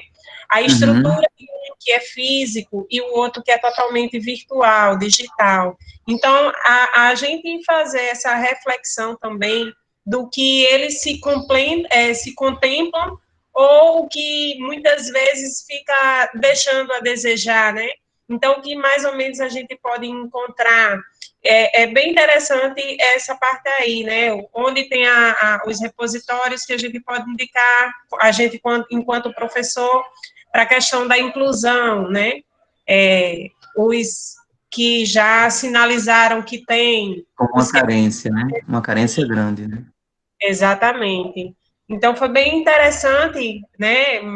Além de vários pontos que já foram citados, essa questão da comparação, de observar o que um tem, o que o outro não tem, a carência, ou até mesmo o que a gente pode encontrar no outro, né, com mais facilidade. E nesse sentido de comparação, eu vejo que a Biblioteca Nacional não deixa nada a desejar lá da Torre do Tombo, né? Eu vi que realmente a Biblioteca Nacional tem um potencial muito, muito rico, né? Não deixa a desejar dos repositórios digitais internacionais, né? A gente fizer uma comparação. Ela está entre as 10 melhores do mundo, né, de repositórios e de acervo, né, e a maior da América Latina. Então, se nós temos um acervo Patrimônio de referência, uma instituição de referência, a Biblioteca Nacional e o site é fácil, né, de navegar, né, eu e Joventina estava falando aqui como a gente ficou impressionada como uma coisa pode ser rica e extremamente fácil, né, de você pesquisar. A acessibilidade, quem é profissional, Cícero, né, profissional da área que trata dos acervos, você é bibliotecário, Cícero, ou arquivista? Sim, sou bibliotecário e já tenho uns artigos e livros publicados na área de acessibilidade, né, é minha área mesmo. Muito bom. Eu acho que é extremamente importante, né, deixar o acesso cada vez mais livre, mais fácil para todos os públicos, né, não só na pós-graduação, mas para quem se interesse, né, pela história do seu país, para pesquisar os documentos. Isso, é necessário e obrigatório, né? Todos os portais têm que estar conforme a norma de acessibilidade, né, para permitir o acesso a todos, né? Isso mesmo. E essa disposição virtual, eu acho que é a forma plena, a prova de fogo, né? Seja, vez por outra, a gente vê um arquivo, um acervo aqui no Brasil pegando fogo, né? Por falta de conservação. E aí nós tendo, né, todo esse acervo de forma digital, é realmente uma luta que a gente deve encampar enquanto política, né, de preservação de patrimônio histórico nacional e de democratização desse conhecimento. Até mesmo como um seguro, né, ou seja, todos os acervos deveriam, mesmo estando físicos, estarem na versão digital ou virtual. Isso implica em investimento, né, em recurso, porque a gente viu pelo vídeo que Camila apresentou, que exige pessoal, né, lidando com esse material para restaurar, para digitalizar, para alimentar os repositórios, né, fazer a manutenção, pessoal da informática para criar a interface, né, porque existe toda uma tecnologia de sistema de informação, né, um repositório, ele envolve, né, um grande esforço tecnológico para abrigar uma diversidade de arquivos, né, de imagens, fotografias, imagens em movimento, né, toda essa disposição de acervos e fontes multidimensionais. Então, há uma necessidade, sim, do Estado, né, quanto política pública, de investir realmente nesses acervos, porque às vezes a gente tem a impressão de que esses dispositivos digitais são, para a manutenção dele ou para a criação deles, não envolve recursos. Envolve recursos, envolve muita gente para a produção e a manutenção deles, né? E para isso tem que ter realmente visão política, não é verdade? Pois é, professor. Da memória. Isso mesmo. Eu estava dizendo, professor Matheus, exige muito recurso que também, se não tivermos cuidado com políticas públicas, lá para as tantas vai ficar também restrito o acesso a esses espaços, né? Eu estou vislumbrando lá na frente. Se ninguém investe, Se não há uma política pública, vai ter restrição, sim. Porque quem é que ia à Biblioteca Nacional? Hoje, quem é que pode fazer esse acesso? Então, assim, se a gente for quantificar, né, o número de pessoas que tem muito mais acesso hoje é maior do que o que teria fisicamente a gente se deslocar para ir num arquivo, numa biblioteca deste porte, né? Uhum. E além de tudo que você vai na biblioteca, você tem número de dias contado, que aí a minha viagem, por exemplo, ao Senac, né? 4 dias para ver 1001 coisas, lá para as tantas você fica meio que perdido. O que é que vai, o que é que não vai, o que é que serve, o que é que não serve. E na hora que está digitalizado, o que é que acontece? Eu posso baixar aí com calma, tendo esse olhar mais refinado, né? E fazendo refinamento. Isso mesmo. As possibilidades de acesso de pesquisa se ampliam, né? Uhum. Alguém trouxe poesia? Oi? Não, professor, só um comentário aí, assim, embora, né, termos os livros digitais e tal, jamais nós vamos ficar sem os físicos, né, porque a gente sabe a importância da leitura e tal. Agora, o que eu vejo é que o pessoal não aproveita esse material disponibilizado, porque nós temos as últimas edições disponíveis e tal, e o pessoal não aproveita. Aí eu digo, às vezes é melhor você ter um livro desatualizado e ler da capa contra capa do que ter o melhor livro atualizado e não aproveitar, né? Isso fazendo uma comparação do pessoal que não lê o material. Isso é importante. É importante realmente aproveitar e valorizar, inclusive nos repositórios digitais, é avaliado muito essa questão do acesso, né? Porque quando há pouca procura, né, há uma tendência da política de realmente desativar, por exemplo, esses ambientes virtuais, porque está tendo pouca procura. Né? Vez por outra a gente vê na rede pessoas pedindo, né, olha, vamos divulgar esse repositório, porque ele está tendo pouco acesso e está com ameaça de ser desativado, porque na avaliação ele ficou em baixa, né, com relação à potencialidade que ele tinha, né. Então, é necessário, sim, a gente, enquanto pesquisadores da área, estar utilizando e indicando, né, esses dispositivos digitais. Alguém trouxe poesia para a gente terminar hoje com poesia? Dentro da nossa tradição de começar com música e terminar com poesia? Alguém trouxe alguma frase, algum dito popular? Joventina trouxe um dito popular? Professor, ia ter uma aqui que Ai, achei. Achou? Pronto. Vamos terminar com as poesia, dito popular. É uma de Tiago de Mello, que ele diz assim, saber seguir. E nós estamos no caminho de pesquisa, nós precisamos saber seguir. Assim entendo. Saber seguir, junto com os outros, sendo, e noutros se prolongando, e construir o encontro com as águas grandes do oceano sem fim. Mudar em movimento, mas sem deixar de ser o mesmo ser que muda.